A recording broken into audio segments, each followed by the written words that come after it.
Sasa nikwambie hivi, kinywa chenye neno ni silaha ya Bwana. Kinywa chenye neno, kinywa kinachopeleka maombi, kinywa kinachotamka kikiwa na neno la Mungu, Mungu anakitumia hicho kinywa kama silaha. Manake kinywa chako kikikosa neno hakiwezi kikawa silaha ya Bwana. Ili kinywa chako kiwe neno, ili kinywa chako kiwe silaha ya Bwana, unahitaji kuwa na neno ndani yako. Manake yale yote utakayokuwa unayasema kupitia kinywa chako, utakuwa umetumika kama silaha ya Bwana, kwa sababu umelitanguliza neno ambalo liko ndani yako. Amen. Tusome kile kitabu cha Ufunuo ile sura ya kwanza mstari wa 16.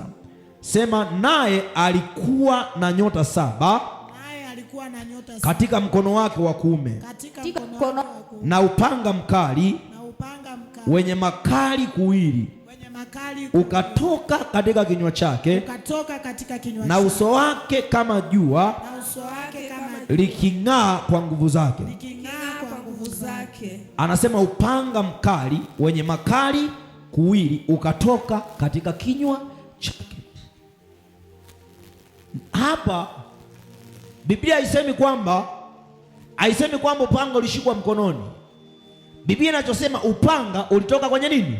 Kwenye kinywa. Manake hiki kinywa kilikuwa na neno, kilipotamka.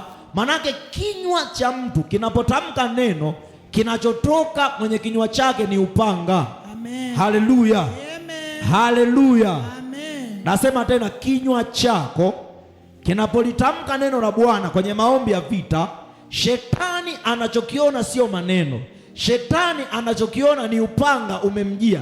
Manake nguvu za giza, mapepo, majini, mashetani, wachawi, waganga wa kienyeji na maajenti, wanapoona mtu aliyeokoka amelitanguliza neno, anaomba kupitia neno, anatamka vitu kupitia neno, anaumba maisha ya watoto wake kupitia neno, anaumba kazi, anaumba biashara, anafanya chochote kupitia neno, ulimwengu wa roho unachokiona kwa mtu huyo hauyaoni maneno matupu. Ulimwengu wa roho unachoona ni upanga. Ndio maana leo ninasema kinywa chake kikatoa nini?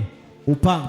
Kumbe kwenye kinywa chako ukijaza neno, unapotamka mambo kwa habari ya nguvu za giza, unaposema vitu kwa habari ya nguvu za giza, unaposema vitu ili kwamba vitokee, ili kwamba viumbe, unaposema maisha ambayo una kwamba mimi ni kichwa, mimi sio mkia, unaposema tu Bwana unamuinua mnyonge kutoka mavumbini na kumketisha na wakuu, yaani yale maneno yanaposindikizwa na hilo neno, Mungu kuna barabara ya hatima anaitengeneza. Baada ya muda utaanza kushangaa kuna vitu vimekujia ambavyo haujavitafuta kwa nguvu. Kwa nini? Kwa sababu kuna neno. Amen. Mungu ameisha sema, ameikuza ahadi kuliko jina lake. Manake kila alichokisema Mungu amekipa thamani kuliko jina. Amen. Wasikiwe. Amen. Ukisoma tena kitabu cha Ufunuo ile sura ya 19 na mstari wa 15, sema, na upanga mkali kutoka kinywani mwake, ili kwa upanga huo awapige mataifa. Anasema na upanga nini? Mkali. Kumbuka Biblia inasema neno la Mungu ni nini? Ni upanga. Maana yake kwenye kinywa chako ukitaka matokeo ya kila ambacho unakitamka kwenye ulimwengu, lazima ndani yako kuwa na neno.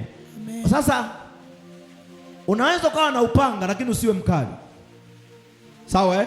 Amen. Hakuna aliyokoka ambaye hana neno. Kila aliyokoka na neno. Amen. Neno la kwanza ni lile ambalo ulisikia uokovu. Neno la pili ni yale ambayo ulifundishwa. Neno la tatu ni yale ambayo unafanya bidii.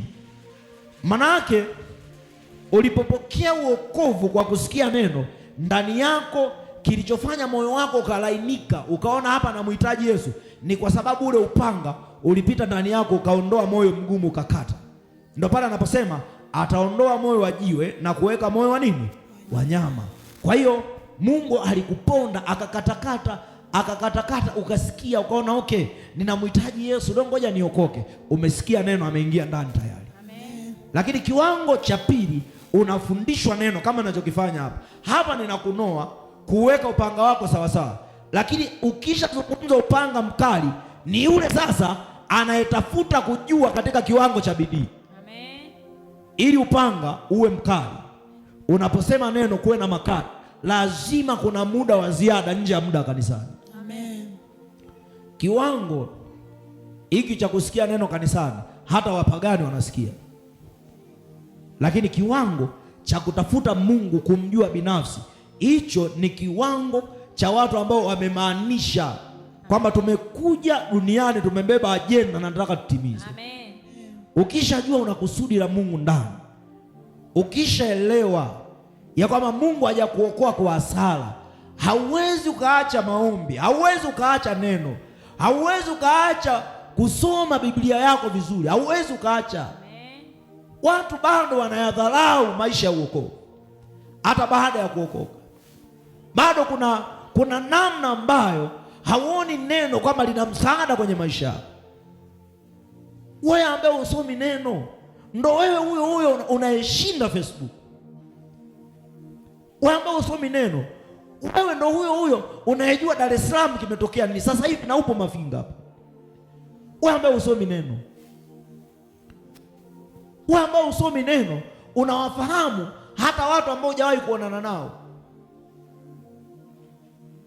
Kuna majina yapo kichwani kwako, unawafahamu, haujawahi kuonana, sio ndugu zako, sio marafiki zako, lakini unawafahamu. Unawafahamu kwa nini? Unatafuta habari, unaingia Facebook, sisemi ni vibaya, unaingia YouTube, unaingia Instagram, unaingia TikTok, wewe ni huyo. Kwa tukisema kuna mtu anakosa muda wa kusoma neno, tukisema kuna mtu anakosa muda wa kutafakari, sio kweli. Ni kwa sababu haujaweka neno kama kipaumbele, haujaliweka neno kama priority, haujaweka kama neno linaweza likafanya msaada kwenye maisha yako. Kwa nini watu wanatafuta kuwa na smartphone? Kuna habari wanazikosa, kuna vitu anahisi anapungukiwa, yaani haendani na kasi ya ulimwengu, anatamani ajue habari fulani, lakini mtu huyo ambaye anafanya bidii hata awe na smartphone, ndo mtu huyo hana Biblia, lakini ameweza kununua smartphone. Kuna watu hapa, kuna watu wanawafahamu kama wamezaliwa nao.